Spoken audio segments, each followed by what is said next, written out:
Olá, nono ano, como eu prometi, estou aqui de volta, né, para ler para vocês a partir do segundo segmento do conto que vocês estão analisando no módulo 34, ok? Então vamos lá, preparem-se, ouçam, ok? Ouçam e vão fazendo as anotações necessárias. Segundo segmento. Houve tempo, sim, houve, em que me fiz duro e ameacei abandoná-la ao primeiro pedido que recebesse. Até certo ponto, minha advertência produziu o efeito desejado. Bárbara se refugiou no mutismo agressivo e se recusava a comer ou conversar comigo. Fugia à minha presença, escondendo-se no quintal e contaminava o ambiente com uma tristeza que me angustiava. Definhava-lhe o corpo, enquanto lhe crescia assustadoramente o ventre. Desconfiado de que a ausência de pedidos em minha mulher podia favorecer o aparecimento de uma nova espécie de fenômeno, aproveitei-me. O médico me tranquilizou. Aquela barriga imensa prenunciava apenas um filho. Ingênuas esperanças fizeram-me acreditar que o nascimento da criança eliminasse de vez as estranhas manias de Bárbara.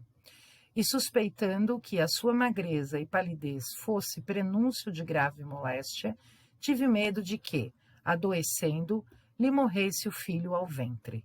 Antes que tal acontecesse, lhe implorei que pedisse algo. Pediu o oceano. Não fiz nenhuma objeção e embarquei no mesmo dia, iniciando longa viagem ao litoral. Mas frente ao mar, aterrorizei-me com o seu tamanho. Tive receio de que minha esposa viesse a engordar em proporção ao pedido, e lhe trouxe apenas uma pequena garrafa contendo água do oceano. No regresso, quis desculpar meu procedimento, porém ela não me prestou atenção. Sofregamente, tomou-me o vidro das mãos e ficou a olhar maravilhada o líquido que ele continha. Não mais o largou. Dormia com a garrafinha entre os braços e, quando acordava, colocava-a contra a luz, provava um pouco da água, entre mentes engordava. Momentaneamente, despreocupei-me da exagerada gordura de Bárbara. As minhas apreensões voltavam-se agora para o seu ventre a dilatar-se de forma assustadora. A tal extremo se dilatou que, apesar da compacta massa de banha que lhe cobria o corpo, ela ficava escondida por trás de colossal barriga. Receoso de que dali saísse um gigante, imaginava como seria terrível viver ao lado de uma mulher gordíssima e um filho monstruoso que poderia ainda herdar da mãe a obsessão de pedir coisas. Então, esse foi o segundo segmento. Agora vamos para o terceiro segmento. Para meu desapontamento, nasceu um ser raquítico e feio, pesando 1 quilo. Desde os primeiros instantes, Bárbara o repeliu, não por ser miúdo e disforme, mas apenas por não o ter encomendado. A insensibilidade da mãe, indiferente ao pranto e à fome do menino, obrigou-me a criá-lo no colo. Enquanto ele chorava por alimento, ela se negava a entregar-lhe os seios volumosos e cheios de leite. Quando Bárbara se cansou da água do mar, pediu-me um baobá, plantado no terreno ao lado do nosso. De madrugada, após certificar-me de que o garoto dormia tranquilamente, pulei o muro divisório com o quintal do vizinho e arranquei um galho da árvore. Ao regressar à casa, não esperei que amanhecesse para entregar o presente à minha mulher.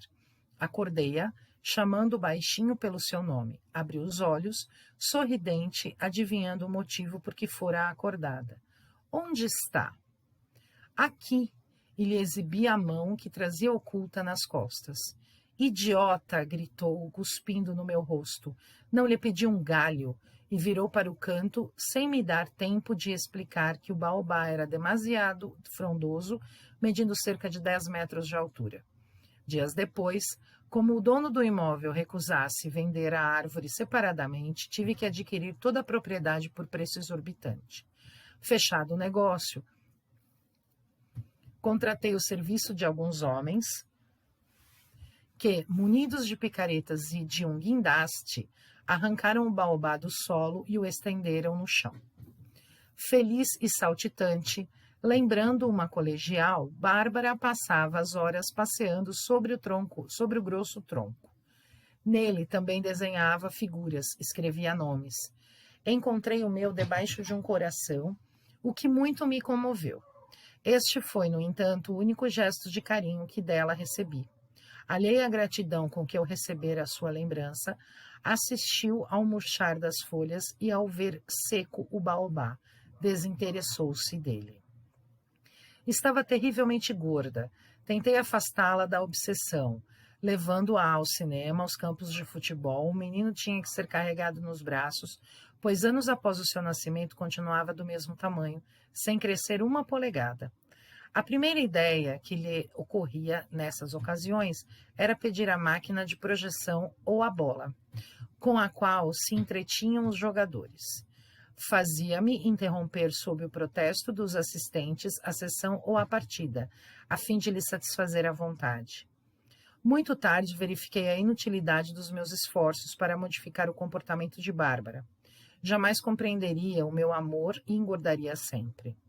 Deixei que agisse como bem entendesse e aguardei resignadamente novos pedidos.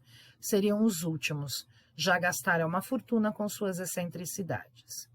Afetuosamente, chegou-se para mim uma tarde e me alisou os cabelos. Apanhando de surpresa, não atinei de imediato com o motivo do seu procedimento. Ela mesma se encarregou de mostrar a razão. Muito bem, esse é o final do terceiro segmento. Agora vamos ao quarto segmento. Seria tão feliz se possuísse um navio, mas ficaremos pobres, querida. Não temos com que comprar alimentos e o garoto morrerá de fome. Não importa, garoto, teremos um navio, que é a coisa mais bonita do mundo. Irritado, não pude achar graça nas suas palavras. Como poderia saber da beleza de um barco se nunca tinha visto um e se conhecia o mar somente através de uma garrafa? Contive a raiva e novamente embarquei para o litoral. Dentre os transatlânticos ancorados no porto, escolhi o maior. Mandei que o desmontassem e o fiz transportar à nossa cidade. Voltava desolado, no último carro de uma das numerosas composições que conduziam parte do navio. Meu filho olhava-me inquieto, procurando compreender a razão de tantos e inúteis apitos de trem. Bárbara, avisada por telegrama, esperava-nos na gare da estação. Recebeu-nos alegremente e até dirigiu um gracejo pequeno. Numa área extensa, formada por vários lotes, Bárbara acompanhou os menores detalhes da montagem da nave. Eu permanecia sentado no chão, aborrecido e triste. Ora olhava o menino, que talvez nunca chegasse a caminhar com suas perninhas, ora corpo de minha mulher, que, de tão gordo, vários homens dando as mãos, uns aos outros não conseguiriam abraçá-lo. Montado o barco, ela se transferiu para lá, e não mais desceu à terra. Passava os dias e as noites no convés, inteiramente abstraída de tudo que não se relacionasse com a nau. O dinheiro escasso, desde a compra do navio, logo se esgotou. Veio a fome. O guri esperneava, rolava na relva, enchia a boca de terra. Já não me tocava tanto o choro de meu filho. Trazia os olhos dirigidos para minha esposa, esperando que emagrecesse a falta de alimentação. Não emagreceu. Pelo contrário, adquiriu mais algumas dezenas de quilos. A sua excessiva obesidade não lhe permitia entrar nos beliches e os seus passeios se limitavam ao tombadilho, onde se locomovia com dificuldade. Eu ficava junto ao menino e, se conseguia burlar a vigilância de minha mulher, roubava pedaços de madeira ou ferro do transatlântico e trocava-os por alimentos. Esse é o final do quarto segmento. Agora vamos para o último segmento. Vi Bárbara uma noite olhando fixamente o céu, quando descobri que dirigia os olhos para a lua. Larguei o garoto no chão e subi depressa até o lugar em que ela se encontrava. Procurei, com os melhores argumentos, desviar-lhe a atenção. Em seguida, percebendo a inutilidade das minhas palavras, tentei puxá-la pelos braços. Também não adiantou. O seu corpo era pesado demais para que eu conseguisse arrastá-lo.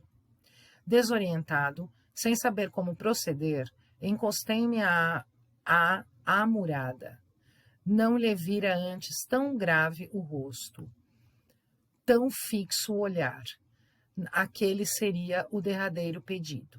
Esperei que o fizesse. Ninguém mais a conteria. Mas, ao cabo de alguns minutos, respirei aliviado. Não pediu a lua, porém, uma minúscula estrela, quase invisível, ao seu lado. Fui buscá-la. Então é isso, gente. Esse é o conto inteiro. Então vocês têm que dividi-lo, né? A fazer aquelas anotações lá na sua apostila. Escutem esse conto quantas vezes for necessário para poder preencher. Né? Depois a gente vou mandar para vocês a correção, mas façam, tá bom? Então é isso. Um beijo, até a próxima.